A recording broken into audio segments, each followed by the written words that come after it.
if we take this valley, Salt Lake Valley, what do you see downtown Salt Lake? You see taller buildings, don't you? So the acreage cost, or the value for City Creek might be a little bit more than out there in Harriman, wouldn't you agree? What's the biggest difference? Location, right? And what you can actually do with the property, right? So if we have, I'm going to draw a profile. We got some houses here, and as we go in, we have maybe some twin houses. You know, out here we have these big estate lots, you know, maybe a farm, cows, other things. But as you get into the city, you're going to start to see, you know, apartments. You're going to see offices. And in some areas of the city, the fringe of the city, you might have some industrial, you know, where there's some manufacturing and a bunch of smoke going up. And then you'll have, is it a good idea to put this right next to the house, for example? You know?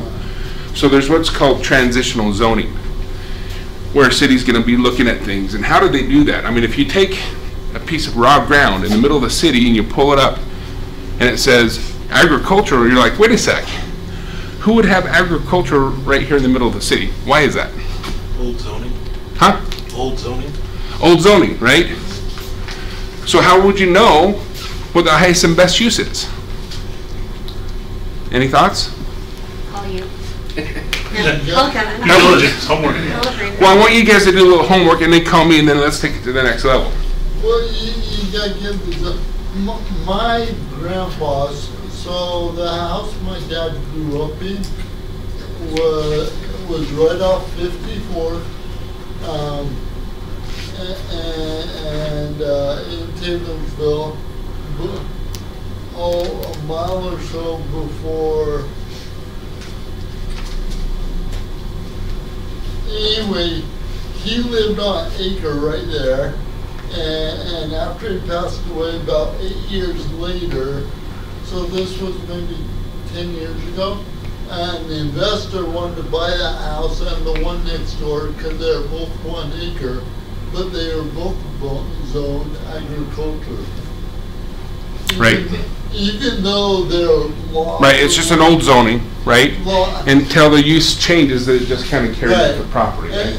But the city wouldn't grant it to him, and so there's still 2 houses on 1 acre. Right, right. Okay, so you have old zoning, but they actually have a plan that's called a master plan or a long-range plan. Anybody heard of those? They're separate from a zoning.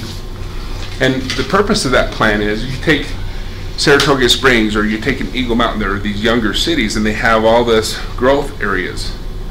How does a city prepare for that future growth if they don't have some idea of how they're going to zone certain areas?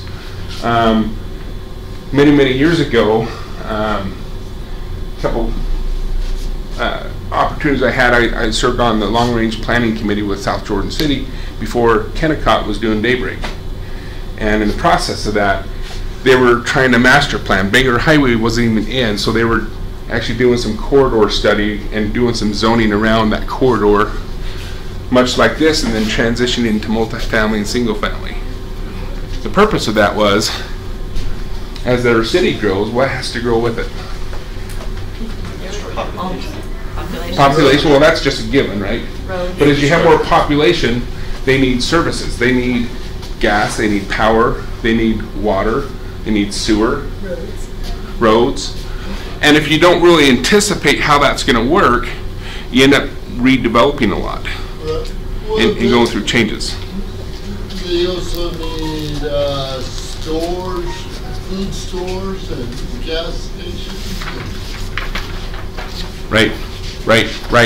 So you have to serve the needs of the community, and in order to do that, you also have to anticipate for hospitals, schools, churches. There's all kinds of things that they do. So what a city will do is they'll do this master plan, and they'll have this whole open space that might be 200 acres, and if they create a base density of, let's say, 3 units per acre that they can yield out of that, then how many homes are they anticipating in that area? You know, they're multiplying 200 times 3, right? And then in addition to that, they've got number of trips, all the different things that go into play. So I don't want to bore you with all the details, but just understand if you get into the conversation and you want to be able to engage with the city and have a dialogue as to what the highest and best use is, you have to be prepared to talk about some of these things. Otherwise, you're just you got that deer in the headlight look, and they're just like, you know, bring a professional back and we'll talk. That's what their kind of attitude is. They're kind of red tape guys anyways. So as you go in that long range plan, is that the set zone? In that master plan? No. Why not? Everything's negotiable. Everything's negotiable, right? And based upon what's right next to you, might set a different kind of precedence, right? Or if you're right up against a busier street, you might be able to argue higher density or something like that helps to transition and buffer. Jason? How long is that process if you want to talk to the city? Are you looking at months? Well, you actually have a lot of shortcut options. I like to do what's called a DRC meeting. That's a development review committee. They call it technical review committee, and so every city has kind of a different forum, but they usually have those meetings once a week. And if you go in and talk to a planner and kind of get prepared and do a mini concept plan, submit it for that DRC meeting, then when you come and sit down, you're going to be sitting down with an engineer, a planner, fire chief. Why the fire chief? What's that? Gotta have fire hydrants. Fire hydrant, but why is the fire chief there? There's no houses built. I mean, Repairing. Make sure everything's up to code. what's that? Make sure everything's up to code. Up to code? So what, you said something really important, the code. Why do we have a code? It's important for every planning you do for buildings, houses, and buildings. Well, the code does a couple things, and Sam can probably attest to this. He's in the legal part of things. Cities get sued a lot, right? And if they don't have a rule book in which they follow, in which they mandate with zoning and other things and follow certain standards, then they can be, you know, sued for plain favoritism and being inconsistent, you know, and that becomes kind of their guideline. But the voice behind that in writing those ordinances comes down to 3 things: health, safety, and welfare. At least that's the mandate that the city officials are supposed to follow. So when you have a fire chief showing up, he's looking at safety. He's looking at fire protection. So if you go out here to this farm with the cow, the picket fence, there's no fire hydrants. Would it be safe to do quarter-acre lots when you don't have any fire protection? No. She can bring it in. So you can see that it might have a little influence on what that property could be rezoned at, you know, if it doesn't have the protection in place. And so you might have a difficult time getting that zoning and getting those smaller lots. Okay, so water's one. You could do a well, but you know, you're going to be having a supply of water that's hard to fight a fire. Okay, what's another thing that might factor the size of a lot? Your sewer, whether you have a sewer system or Like your not. zoning. Now I've got slides, or I can kind of quickly sketch things. I don't know. So sewer. Tell me more about the sewer. That was in the back? What? Yeah. Help me remember your name. Hey, Peggy. So Peggy's taken on a big project out in Tooele, 40 acres or so, yeah, that she's preparing and marketing and doing some things, some due diligence, and we've had a few conversations. How does sewer apply to the size of a lot? you have to, I mean, whether it's water, sewer, or stormwater, it all depends upon the capacity of whatever line you're looking at. If that capacity will support what you propose to build there. If it won't support it, then you have an option. You either change and go to Plan B and build something else, or you have to bring in larger lines to support what it is you Okay. want. So what if there's no sewer within a few mile proximity of the property? What are you gonna do? Well, it depends on the city. I mean, that's when you go back to the city engineer and planner and your zoning codes, and you find out what's permissible in that area. What does the zoning say you can and cannot do? Some of them will allow you to put septic tanks in. However, they've got parameters on how the capacity on that, how many houses or how many buildings can, depends on Okay. what it can support. What kind of waste are you planning on producing? Right, right. This So we bottom- have health codes. Yeah. I mean, if you look at, what is septic? And who knows what septic is? She knows what septic is. Let's pick on somebody else. Is? What Heather? it is? Yeah, what septic is. How is septic different from sewer? Well, there's a tank. Individual. You have, I know there's It's a not drain connected to field. the city. Oh, yeah. Yeah. Right. It's That's a individual. leach field. Each Right. house has its own little box. Yeah. Right. It's contained on site, right? Whereas the sewer drains out of your pipes from your house into the bigger sewer, usually a minimum 8-inch, and then it gets into bigger stuff. A lot of sewer treatment plants are along the Jordan River. Why are they down there? Because the old saying, shot flows downhill, right? You heard that, I think, right? So, we're kind of fortunate. We have some terrain that we can work with here in the valley. And then they treat the water in the sewer. And what do they do with the treated water? Don't tell me. We send it up. Drink it. They're actually, Riverton City has built a secondary water facility, and I mean, water's a resource.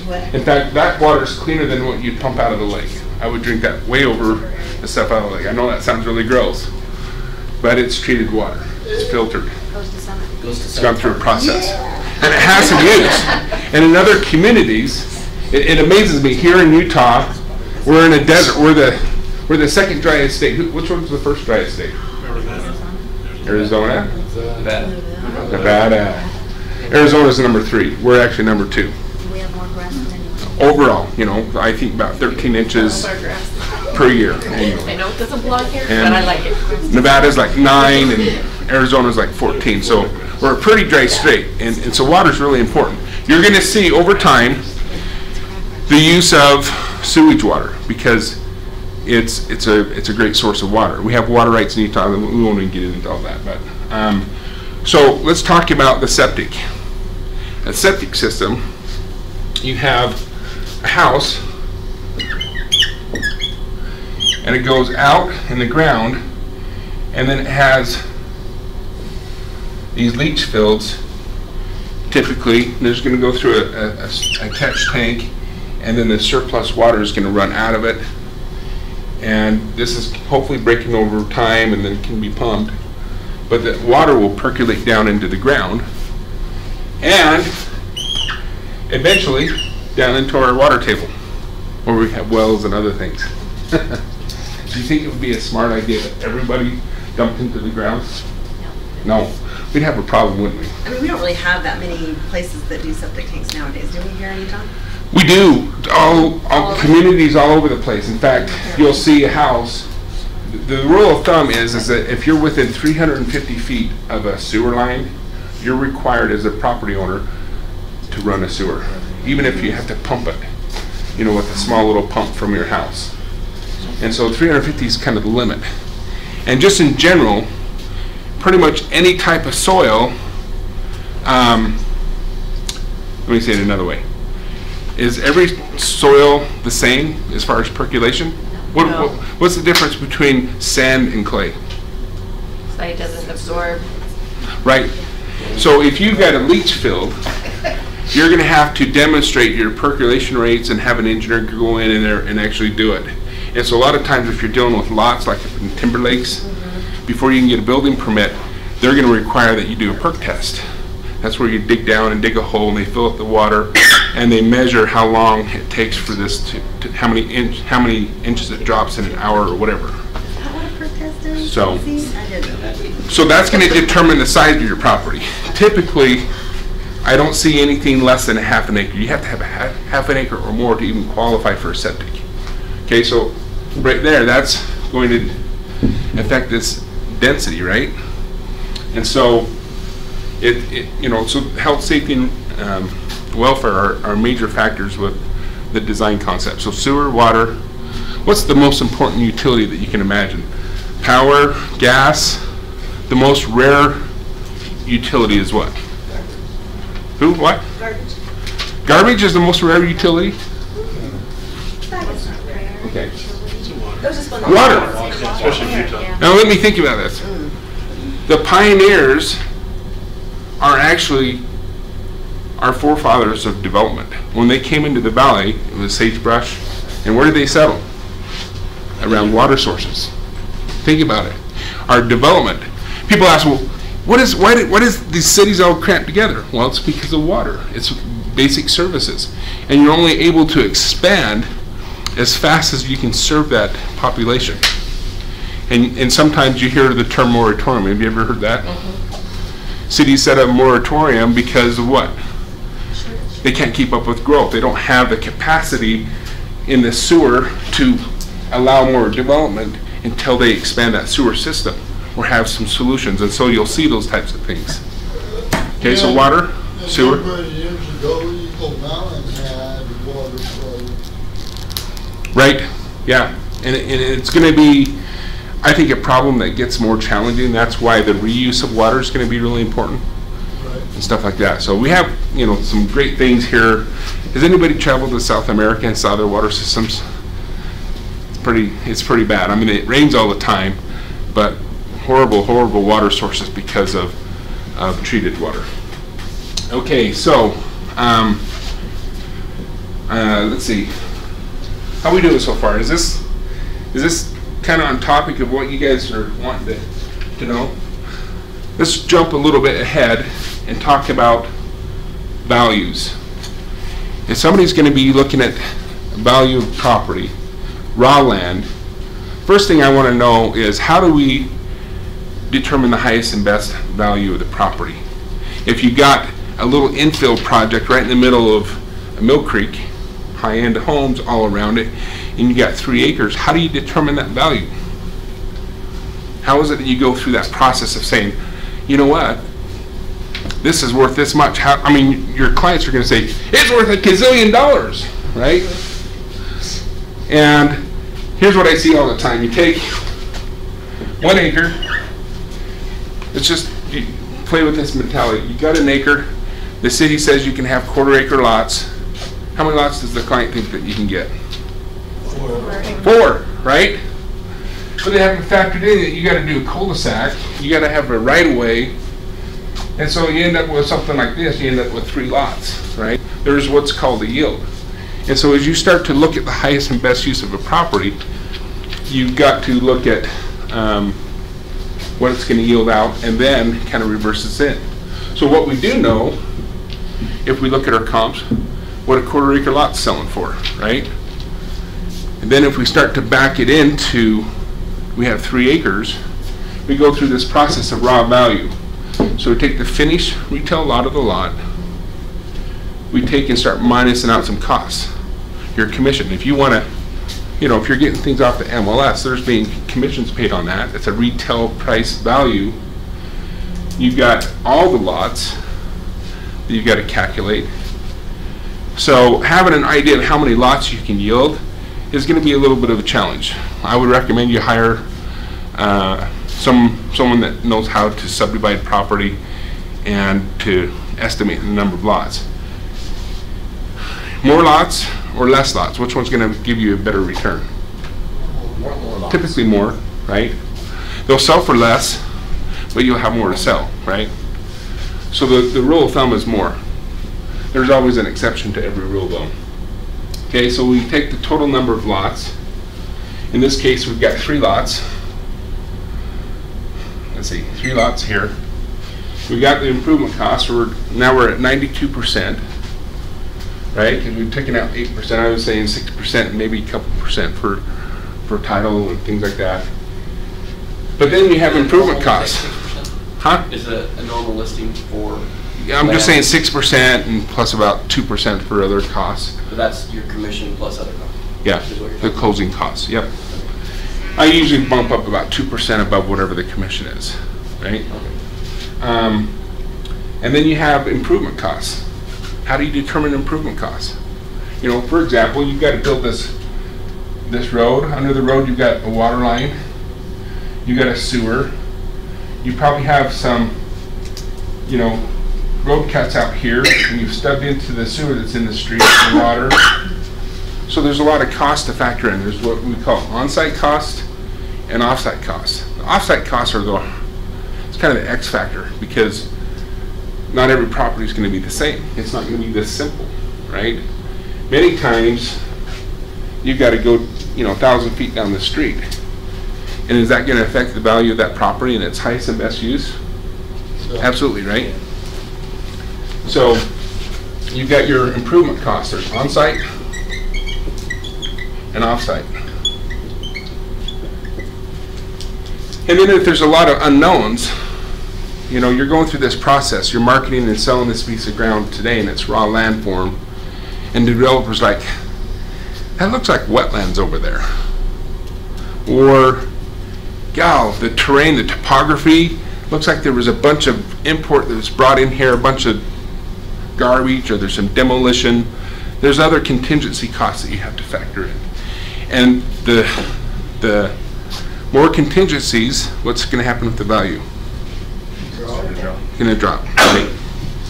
So if you're going to be marketing and selling raw land or buying raw land for development, you've got to be able to have that conversation in a way that qualifies you and your buyer, or helps to reassure the market, because you're representing the seller with the listing. So any information you have is really critical. Okay?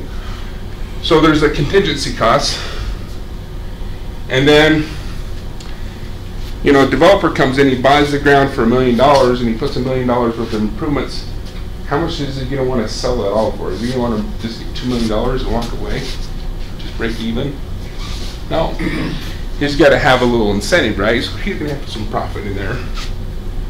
And with that in mind, you know, if the market's going up, and maybe he's a builder as well, where he needs inventory super bad, he'll take a smaller return on his investment on the dirt side.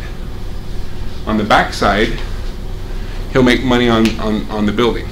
If the market's dropping, you know, land is hard to sell, frankly, especially if you have it overbuilt the market. What happened in 2008, 2009 when the market shifted? What happened to land values? They dropped a lot, right? In fact, I saw lots selling for at or about the price of the improvements themselves, and so people were buying the land for free, improved lots. I mean, it's crazy. I mean, if you had the money back then, banks were just like, hey, we're just going to take the loss or we're going to move on. You know, it's part of the bigger picture.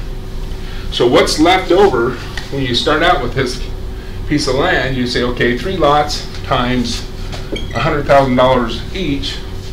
We got on-site costs and things. You start minusing that out. You might be, you know, $50,000 per lot when you're all said and done. Times 3. So what is the value of the property? $150,000, right? Just by itself in this example. So that's kind of how you go through that process. So I have to admit, I was kind of a stinker back when I was surveying. I was at Liberty Park, and I'm out there and I'm surveying and marking these trees and doing all the survey topo, and people come up to me and say, what's happening? What's going on with this park? And you guys been down to Liberty Park? It's super huge. And I'm like, well, I heard something about high-rise, low-income housing. You know, just kind of acting all stupid. Their eyes are like, what? And I'm like, no, I'm just joking, you know. You have to kind of explain what's going on. But people are really, like, concerned about what's happening in their community. So when you go into a piece of property and it's zoned agricultural, then you have to make it an application to rezone it. In many cases, you have to annex it into the city, right? So in that process, that's called an entitlement process. So if I could, I'm going to say the value of land is held up by 3 pillars. The one is the land itself. We talked about that, its base value. The other is the improvements. And the other one's the entitlements. And let's talk about that a little bit. Entitlements. What does entitlements mean? Zoning. Zoning, okay. I guess a way to measure current entitlements today is if you walked into the city and said, I want to build this, is it yes or no? Could you apply for that building permit today? If not, there's some missing entitlements, okay? So that's really going to drive this quite a bit. The problem is that your seller's got this piece of ground, they're saying it's worth $1 million, and it's zoned agricultural.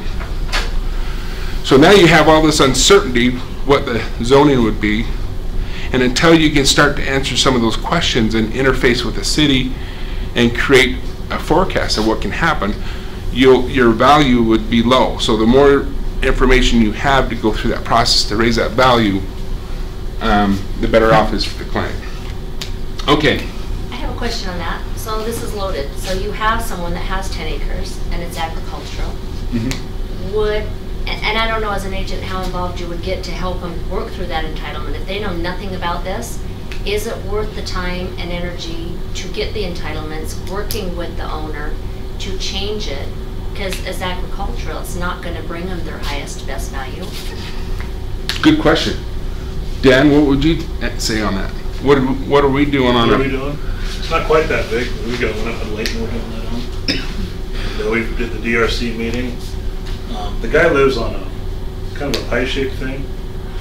1.8 acres, pretty small. Yeah, it's kind of small. Roads on both sides. But Kevin's got a really cool diagram drawn up that we could eventually maybe put 20, what is it?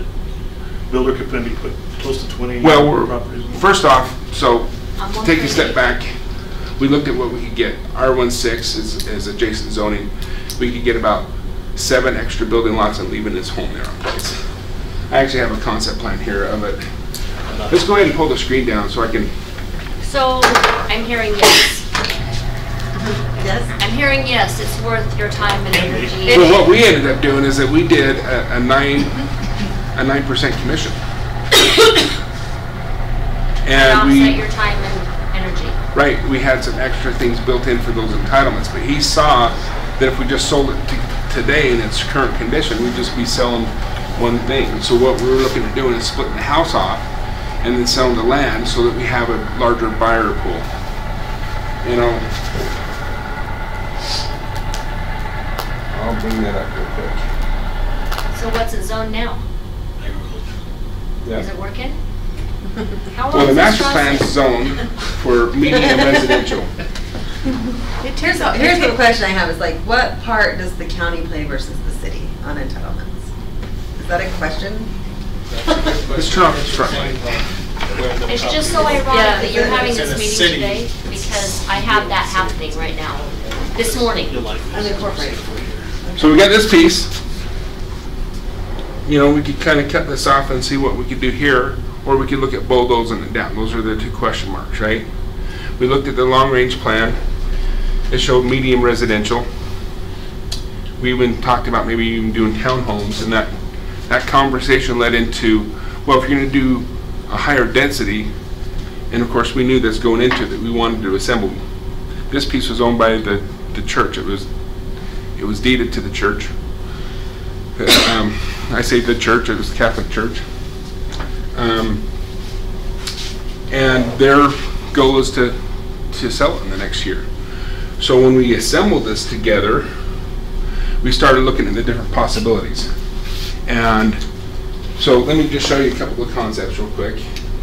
Became about double the amount of What you had working with the church. Yeah.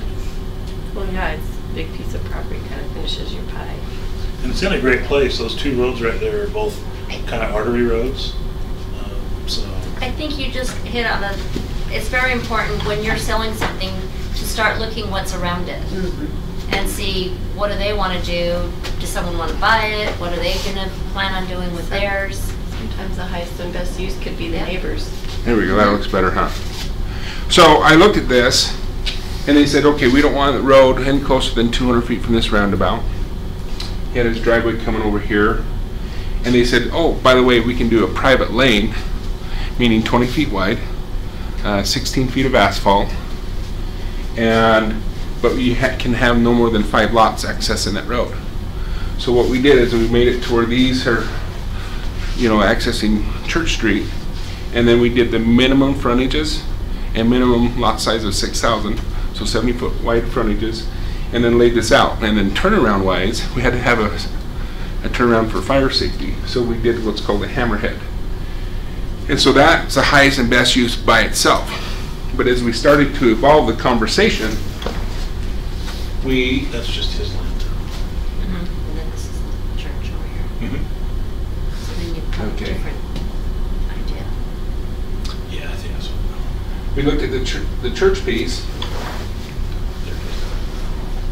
and kind of the same thing. If we took the same, whoops, that's the plus button. I went to do this. Okay.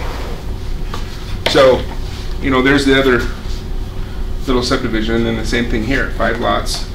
These about these streets, and then we kept this as an existing home. And we felt like that would be a quick in and out project. But as we started into a conversation about townhomes, where we had 2 collector streets, and we could make a better argument that we had 6,000 square foot lots, and this was a natural transition, then they started opening up to us about some other things. So, the current conversation on that. So when you go in there, do they start giving you ideas too? Yeah, they can. And it just depends on the personality, and it depends on what you're also bringing to the table, right? Yeah. The kinds of questions, Yeah, if you know what you're doing there. If you ask the right questions, you're going to get the right answer. Yeah. But if you go in there, with that deer in the headlight look, Yeah, like you. you have a whole different experience. So, here's our latest conversation. Let's see. Apologize, this text is just super small.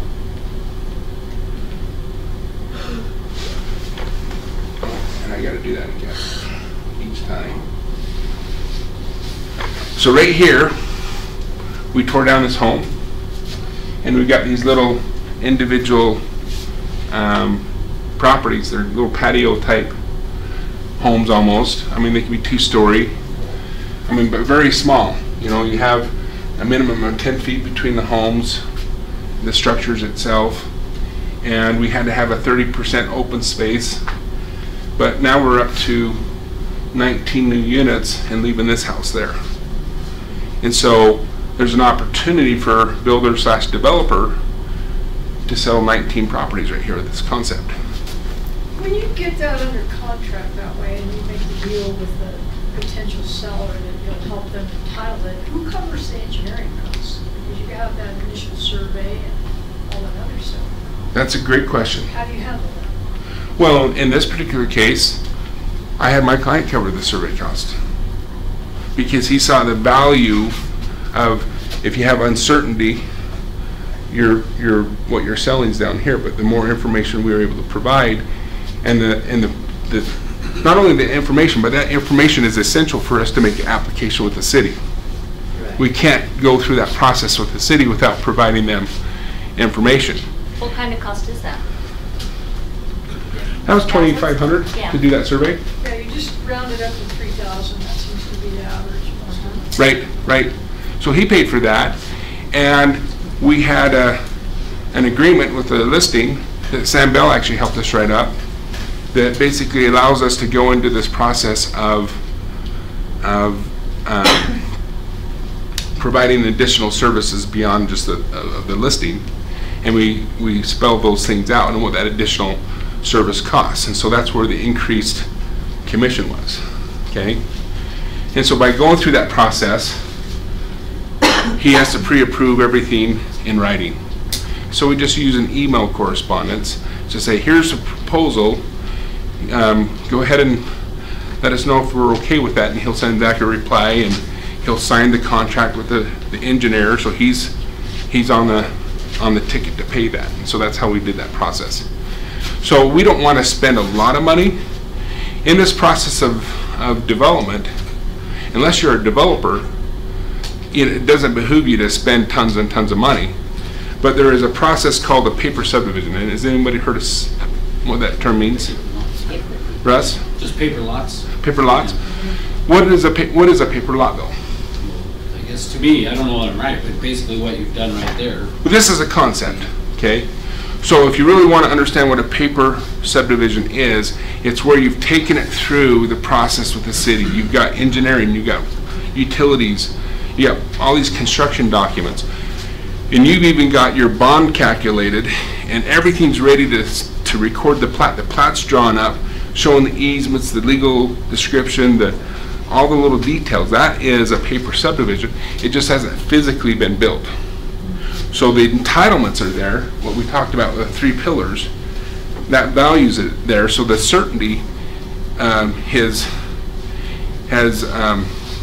all the uncertainty, I should say, has dropped, and you have something ready, primed and ready to fire off.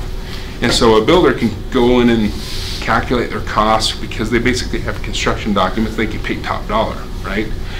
That's the furthest I would recommend a layperson take that if they had someone like myself that was able to take them through that process and hold their hand.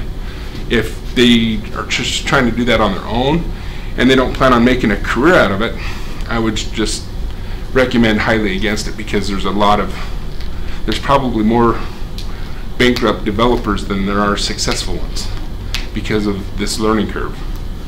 So it can be quite complex. Any other questions? Oh, you're just sorry. playing with the hair? Change it, the value from before to this. What's that? Value on the property, 5 versus 19. Well, it's always a moving target.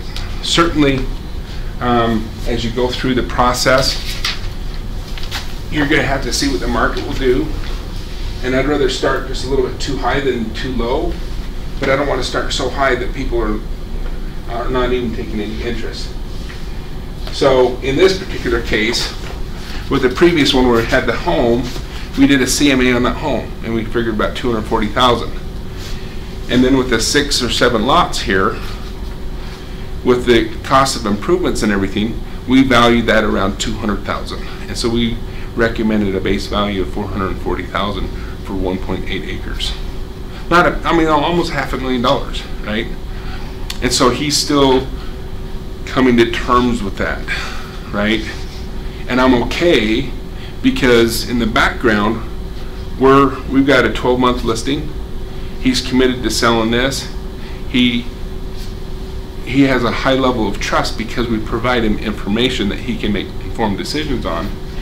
And in the process, we recommended these pricing. He's given us the permission to talk to builders and other things. And so we have an opportunity while we're going through these entitlements to actually line up the builder, so we could get both sides of the commission, which is kind of a nice little problem to have. Obviously, there's disclosures and everything else you have to go through, but it's an opportunity to add more value. And then, if you took this to an Ivory Homes, it's a one and done, right? But if you're able to find a local builder that doesn't have an in-house marketing team, he's gonna be like, man, you're bringing me this project and this is making sense, and you're certainly exposing it to other buyers, so you're not steering the process. But if he gets involved in it, there's a good chance that you can market and sell 21 build jobs, which would be kind of nice too. So that's where it can get kind of exciting, and it can be a career path for you to focus on a specific niche in the market. Heather? I'm just curious, as far as like marketing a concept like this, can you market that as part of your listing? Yes. Yeah. As long as it's disclosed on what it is. This is Future planning or right. Concept. So That's what I see a lot, like that you have a piece of land, You can mark it as a land, you can also mark it as a to be built. Let me go So to, you're cross-marketing that way. This was a cold call, by the way. It's like, oh, I have some land I want to sell. He totally was, yeah. So, and then I brought Kevin in, and I'm like, well, this is the guy. Here's the guy you're talking to. Yeah. So I'm working him on the buy side. here's my parents' property. Because he's going to do that. Right here is their house.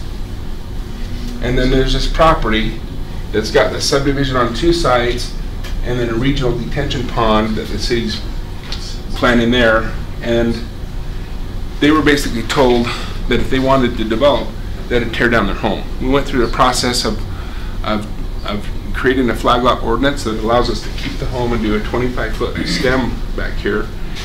I went through, had DRC, I actually had comments back from the city with a punch list of what I needed to get done, and I actually had a letter from the city planner saying, your concept as shown would be approved by the city.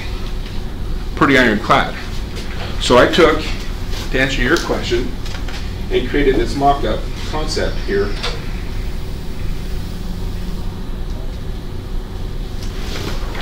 Where we had this big gully, we created some common open space and some estate lots. And this is one of those cases where a lot of lots wouldn't make sense because of the cost that you'd have to go through to develop it, where we could sell this lot for $350,000 all day long. Probably even more today. So we went through that process, and that was just a little concept plan that I came up with. It shows kind of the hill here, the gully, water feature going through there, and then we did a nice little sign like this.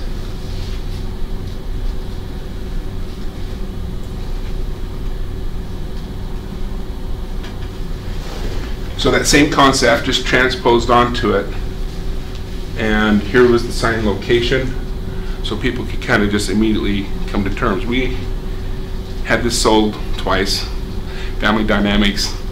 I did my job. But every time, I got a schizophrenic sister that basically said, right after we were under contract, my parents got in a head-on-head accident going 40 miles an hour. And my sister said that I hired a hitman to kill my parents. A really stupid hitman, by the way, that does that, you know, head-on at 40 miles an hour, but hey. So this was kind of a nice little marketing thing. So Mary Brooks not very merry.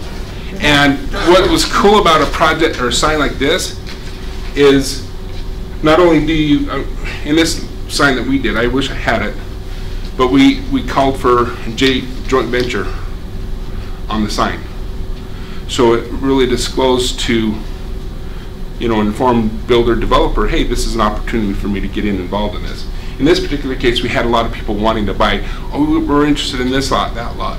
We had a big shopping list that we could give to the developer and basically create more confidence with the purchase, because people were like, yeah, I want this lot, you know, and they're willing to pay X number of dollars. So in this particular case, we had this 3 acres sold for $500,000, and my parents were able to live out their days in here and still enjoy the use of this grove of trees. So kind of a fun thing. Anyways, any questions? Is it going to come full circle? What's that? Is it going to work out? You know what? Unfortunately, I've got too much opposition in my family that they're obstructionists. They don't have a better idea, but they just don't want any progress to happen. And Dad is like, I hate this. I have to water it. I have to pay taxes on it, and he's feeling the pain. Since I got all this cured, his taxes went up because the value of his property went up because it's now marketable. And I said, isn't that a nice problem to have? He's like, yeah, I guess it is, you know. But you have to educate people as to what they're dealing with. Otherwise, you know, it might go to the, you know, when they pass away, and then somebody comes in here and they're going to tear down the home, you know, that my dad built. So, you know, that's just a risk that they take. I emailed that to you. Awesome. So how are we doing on time? We're done. Oh my goodness gracious.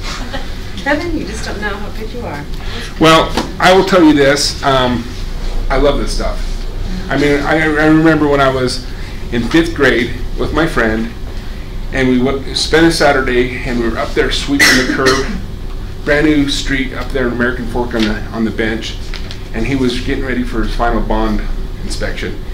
And my eyes were like this, your dad built this? Your dad a city builder? I thought that was the coolest thing. It stood out to me at that age. And so it's no wonder that I chose surveying and land development related stuff. I love this stuff, and I love to educate. I do have some paper here. If you guys want to grab some. This is a little worksheet. If you're able to fill this out without any questions, you don't need me. But if you do need some help, please help me, or have me help you. So you're welcome to grab one of those on the way out, and I appreciate your time. Any final questions? You can come up and grab and talk to me afterwards, but we're officially done.